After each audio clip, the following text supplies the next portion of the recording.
Makanya jangan tidur ke di bulan Ramadan. Walaupun kau tidak lihat Lailatul Qadri, tapi tahu-tahu kamu mendapat bahagian. Kan pernah saya cerita kepada kamu dulu, waktu saya susah malam Ramadan, saya berdiri di depan pintu situ waktu banyak utang. Datang orang bawa berlian 1000 karat dengan 1 kilo berapa gram? 10.000 karat, 10.000 karat dengan 3.000 karat. Kamu kalau tidak percaya pergi tanya, itu Lucky masih ada itu. Toko yang jual emas di lantai 2 di Pasar Senen. Namanya masih tetap sampai sekarang, Lucky. Dia bilang sama saya, Habib, bersama polisi? Enggak.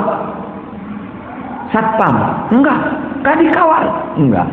Kenapa? Ini berlian, Habib. Berlian. Tidak ada berlian sebesar ini dari dunia sampai di akhirat. Katanya orang Cina itu, yang punya Lucky itu. Kau tanya, ini kejadian yang benar. Tapi karena yang bawanya mengkhianati saya, waktu dijual lakunya 10 miliar dolar, yang 10.000 karat. Yang kecil 3 miliar dolar. Jadi harganya semua 13 miliar dolar. Kemudian yang bawah ini bilang kepada saya harganya 1 miliar dolar. Ini dibagi 2 untuk raja separuh, untuk saya sama dia bagi 2 lagi, dari 500 juta dolar saya dapat 250 juta dolar, dia dapat 250 juta dolar. Sedangkan perjanjian bagi 2 harga, saya 6 miliar setengah dolar, 6 miliar setengah dolar berapa itu? 65 triliun. Ya, 1 miliar itu 10 triliun.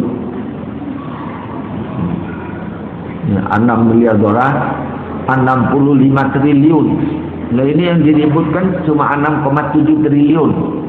Jadi uang saya lebih banyak, 65 triliun. Masih tamak lagi dia, kasih saya cuma 250 juta dolar. Jadi 2,5 triliun saya dikasih. Dia ambil 12 miliar. Aduh, tomaknya luar biasa ya. Jadi dia bilang lakunya cuma 1 miliar. Padahal lakunya 13 miliar. 1 miliar. Ini dibagi 2 untuk pemerintah yang mengaku ini berlian kepunyaan mereka, 500 juta dolar. Lalu 500 juta dolar Habib bagi 2 sama saya. Ya Allah, tega bener ya. Nah, tapi ini berlian, terus saja dia menjadi berlian. Ketika cek ditandatangani uang 13 miliar, langsung berubah berlian itu menjadi batu. Siapa yang rugi? Yang rugi siapa? Pembeli. Yang rugi itu yang dikasih amanat, tidak dapat apa-apa. Kalau saya kan tidak tahu harganya berapa, biarin aja, mau laku 1 rupiah ke 2 rupiah ke, tidak ada masalah. Ini saya 2 kali seperti itu. Ini waktu malam Ramadan, yaitu tanazzalul malaikatu waruhu fiha min kulli amrin. Jadi malam Lailatul Qadar itu membawa semua masalah, urusan dunia, urusan akhirat, urusan ilmu, urusan apa saja. Jadi kalau boleh malam Ramadan itu jangan tidur, ibadah kepada Allah. Siapa tahu kamu dapat rahmat. Bayangkan kalau saya punya uang 65 triliun, lebih banyak uang saya daripada uang pemerintah Indonesia. Tapi karena ini khianat, makanya orang yang berkhianat itu sangat rugi, tidak dapat apa-apa. Jadi batu, bentuknya tetap, tidak ada perubahan. Tapi ketika dites, berliannya hilang, batunya ada. Bukan artinya dia hilang di depan orang. Enggak. Berliannya yang hilang, batunya tetap ada. Dibawa kembali ke Indonesia. Saya tanam di depan pintu rumah saya di situ. Siapa tahu nanti 2 juta tahun akan datang jadi berlian lagi, ya tak? Ya, mungkin ada keturunan yang soleh seperti saya begini. Dia dapat. Nah, satu kali saya waktu bangun rumah di Surabaya, saya sering dapat yang aneh-aneh begitu. Itu berkat salawat itu, ini contoh untuk kamu. Kan saya baca salawat. Saya pegang kepala kamu baca selawat supaya kamu dapat berkah, rahmat. Saya tidak bisa bayar bahan bangunan, utang banyak. Kuli-kuli sudah tidak bisa, jadi tidak ada kerja. Kemudian WC-nya buntu. Saya panggil orang tolong galikan. Mungkin ada apa kotoran di dalam. Digali ada batu. Waktu gali sepiting enggak ada. Ya. Waktu cari mana buntunya, batu itu jatuh, dum, pecah.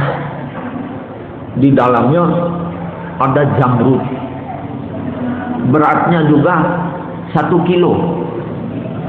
Pecahannya itu 250 gram. Itu tukang yang gali itu. Waktu lihat ini hijau, dia bawa lari, dia pergi pulang. Waktu dia angkat tuh jatuh. Sisanya saya 750 gram. Dibawa lari sama dia 250 gram. Dia bodoh. Mestinya dia ambil semua. Kan saya tidak tahu. Jadi rizkinya siapa itu? Bukan rizkinya orang itu. Bukan rezekinya saya, kan dia yang gali, bukan hak saya toh. Dia yang gali, berarti dia yang punya. Tapi dia bawa cuma 1/4. Saya yang dapat 750 gram.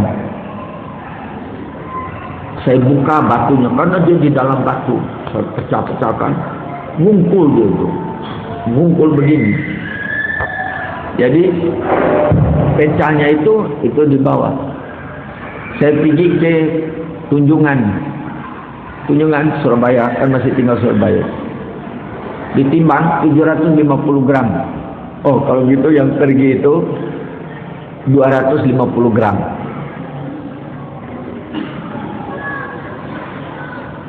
Si Cina yang timbang ini, Habib, saya mau beli barang ini. Berapa? 750 juta waktu itu. Sekarang 7,5 miliar, 75 miliar. Jamrud sendiri besar. Yang abad jual kecil-kecil gini itu sudah 1,3 miliar. Kemarin ada orang bawa 38 karat segini, 38 karat segini, 1,5 miliar. Ini 750 7 kilo 750 gram. Berapa karat itu? Berapa karatnya itu? Sudah lupa. 1 karat itu 1 gram itu 5 karat. Masa itu aja lupa? Bagaimana kau bisa menjadi pedagang berlian? Dagang batu. 1 gram itu 5 karat. Jadi kalau 750 gram,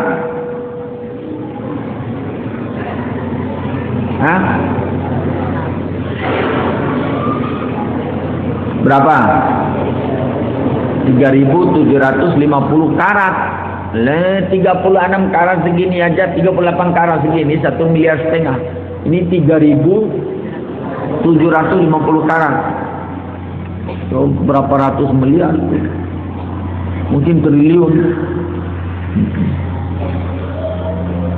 Waktu itu ditawar 750 84 juta. 84 juta saya ingat. Enggak mau jual saya. Teman saya bilang jual. Teman saya itu mati bunuh diri. Jual. Enggak, enggak mau. Bukan harganya ini.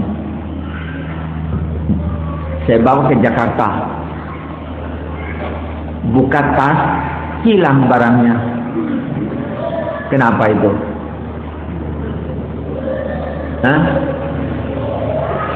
Kenapa? Hah?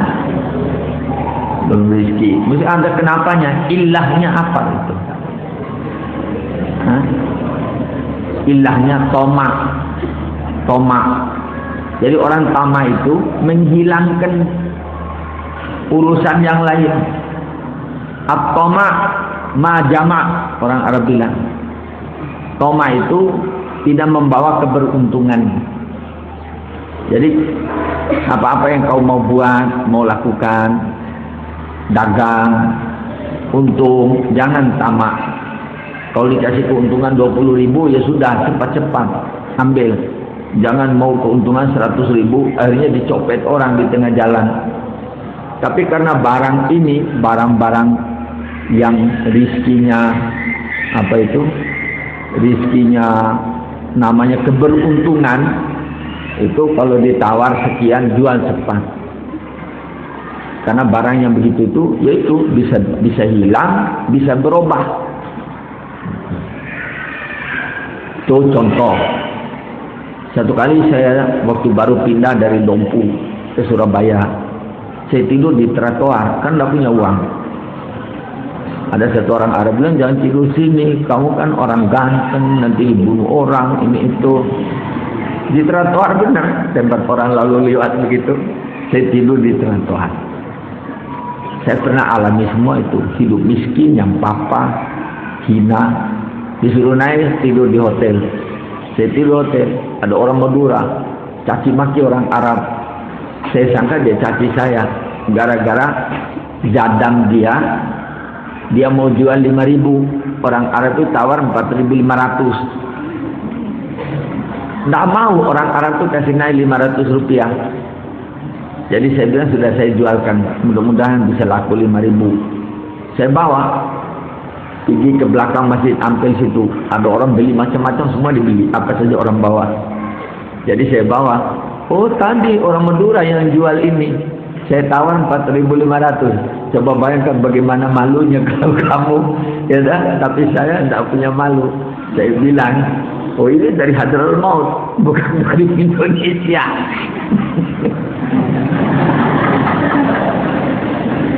Bukan dari orang Madura, dari Hadraul Maut ini. Bohong apa bukan toh? Bohong. Saya tidak bohong. Saya bilang sama dia itu, ini dari Hadraul Maut. Bukan jadamnya, saya dari Hadraul Maut. Ilmunya Imam Syafi'i itu. Kan Imam Syafi'i ini Quran hadithun am qadimun. Hadithun ini telunjuknya yang hadithun. Quran pak qadim. Jadi saya keluar dari tempat orang Arab itu, dia bertatap, ini orang Madura tadi itu. Saya keluar, ada orang Arab pakai jubah, pakai gamis, pakai sorban hijau, pakai imamah. Ya, jauh. Kira-kira dari sini sampai ke tembok sana itu. Ya.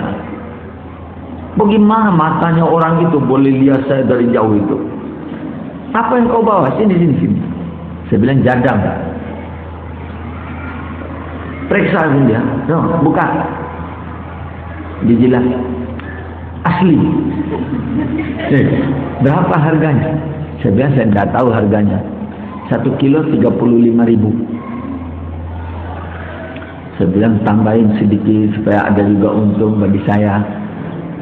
Sudah 40, ayo pergi ke rumah saya, bayar 280.000 rupiah. Waktu itu tahun berapa itu? 70.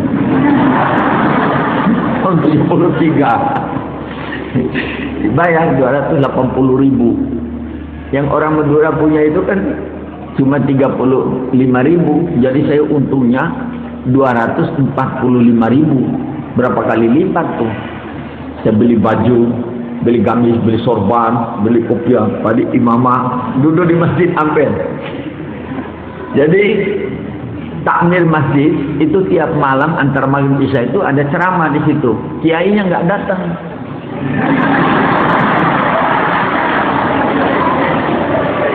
Ini kejadian.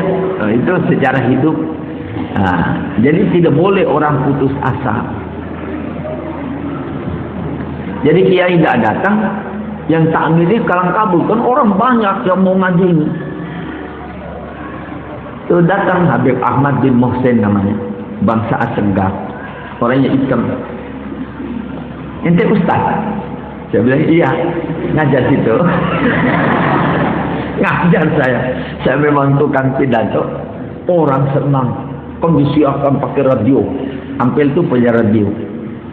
Semua orang datang dari mana-mana, cari tahu siapa yang ceramah ini. Masih soalnya orang kayak kita. Jadi menjadi kejutan. Waduh, saya direbut orang. Datang Ibu Mujnah namanya, orang Madura. Mana Habib yang ceramah tadi? Saya bilang saya sedang jabat tangan semua orang-orang itu. Tinggal di mana? Saya bilang tinggal di hotel. Nggak boleh tinggal di hotel, tinggal di rumah saya. Saya dibawa. Terus dia belikan saya rumah. Dibelikan motor waktu itu masih inden, 6 bulan baru datang motor 1. Saya naik motor, nggak pakai belajar. Saya nggak pernah belajar, bawa mobil juga nggak pakai belajar, langsung bawa. Saya tanya ini untuk apa? Ini pedal untuk gas, ini untuk rem, ini untuk injak kopling, pakai begini. Ya udah, langsung bawa saya. Dari airport saya terima mobil. Waktu dikasih mobil pertama, bawa ke Ampel. Kan kalau naik mobil orang yang sudah bisa paling 1 jam. Saya bawanya dari jam 8 pagi sampai di rumah jam 12 malam.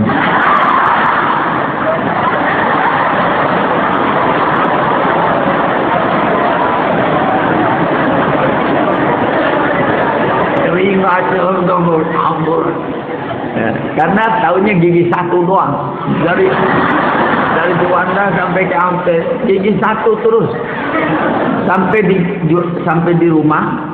Itu mobil langsung terbakar kampas remnya, keluar asap. Orang satu kampung keluar bawa ember-ember sirap. Wah, Habib punya mobil. Orang punya motor ya susah. Mobil lagi, orang Arab belum ada yang punya mobil. Saya doang. Akhirnya dibawa, tukang bengkel datang ganti dengan kampas rem. Saya mulai bawa pelan-pelan dari Ampel sampai ke Tanjung Perak, Ampel dekat kan, putar situ sampai lancar saya. Nah, jadi hidup harus berusaha, tidak boleh diam, dan jangan berurusan dengan dunia. Kalau dunia mau datang, kalau kamu mau dunia datang kepada kamu,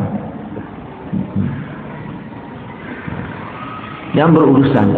Datang ya datang, tidak datang biarin aja. Dia pasti datang mencari kamu.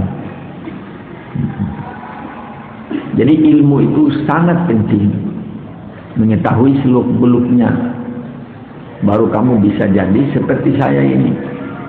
Kalau kamu baru digoda orang, ayo kita kerja ngajar di SD itu, kita kasih gaji kamu, itu kan rugi kamu, rugi,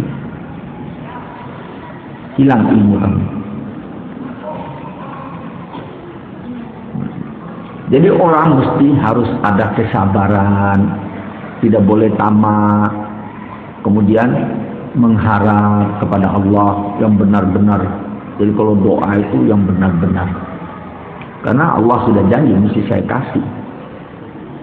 Kenapa minta sama orang lain? Ada satu orang memutuskan dirinya dengan saya, dan saya tidak berdosa sama dia. Dia tahu-tahu diputuskan dirinya sama saya. Malam-malam, ini belum 1 hari, baru 1 malam. Malam-malam dia mimpi dikejar satu orang tua pakai pedang. Lari terbirit-birit, teriak-teriak. Ketemu saya, kenapa? Ada orang tua kejar saya pakai pedang. Mana orangnya? Itu. Sudah dekat, lari ambil. Enggak. Itu datuk saya. Kenapa orang yang mau dibunuh? Mbah.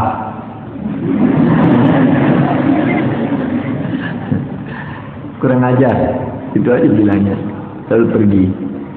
Terus dia datang. Saya minta ampun Habib. Saya punya niat mau putus sama Habib. Kenapa? Saya tidak berdosa sama kamu. Urusan apa? Ya kan?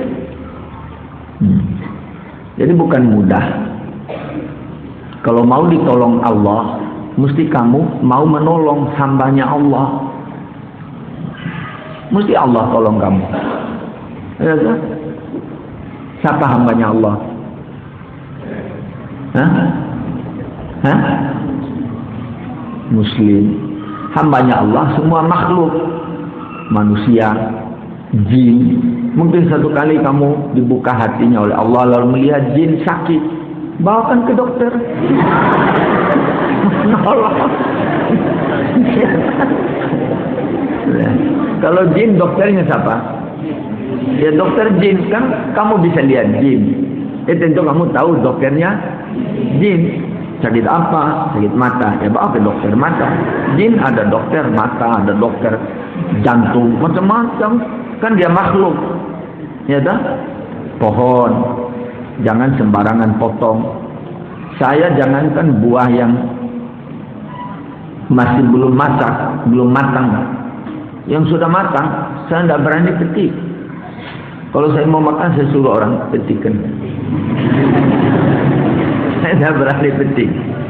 Daun-daun. Mana kamu lihat saya berani petik buah yang masak? Mesti kamu yang petik. Kasihan kan? Dia juga kan mau menikmati buahnya yang masak itu lama di pohon. Kan itu kebanggaan dia. Kamu kalau punya cincin atau arloji, kamu pakai itu untuk apa? Ada kebanggaan. Wah, saya punya arloji, ya kan? Nah, pohon juga begitu. Kalau buahnya ada, bangga dia. Wah, saya punya bunga, saya punya buah. Terus sudah masak, tambah bangga dia. Masak dia. Kasih tahu temannya sebelah. Kamu mana? Belum masak. Saya sudah. Ya tak? Terus datang kau petik. Besok pagi dia bangun dari tidurnya. Temannya yang bilang, mana buahnya? Mana buahnya? Iya, ya. Dipetik sama manusia. Menyesal dia apa enggak? Nah, kamu belum punya perasaan. Belum masak sudah dipetik. Itu tidak ada perasaan. Jadi hidup banyak yang perlu dipelajari. Ilmu Allah sangat luas. Kesempitan bagaimanapun manusia, pasti ada kelonggaran yang Allah Ta'ala kasih. Karena Allah Maha tahu kesempitan kamu. Tidak berdoa pun dia kasih. Masa saya minta berlian 10.000 karat? Tidak pernah. Tidak masuk di akal. Tapi Allah bisa memberikan hambanya yang tidak masuk di akalnya kamu. Jadi bagaimana caranya? Harus melakukan apa yang diperintah dan menjauhi apa yang dilarang. Itu aja. Jangan merusak. Dosennya belum datang.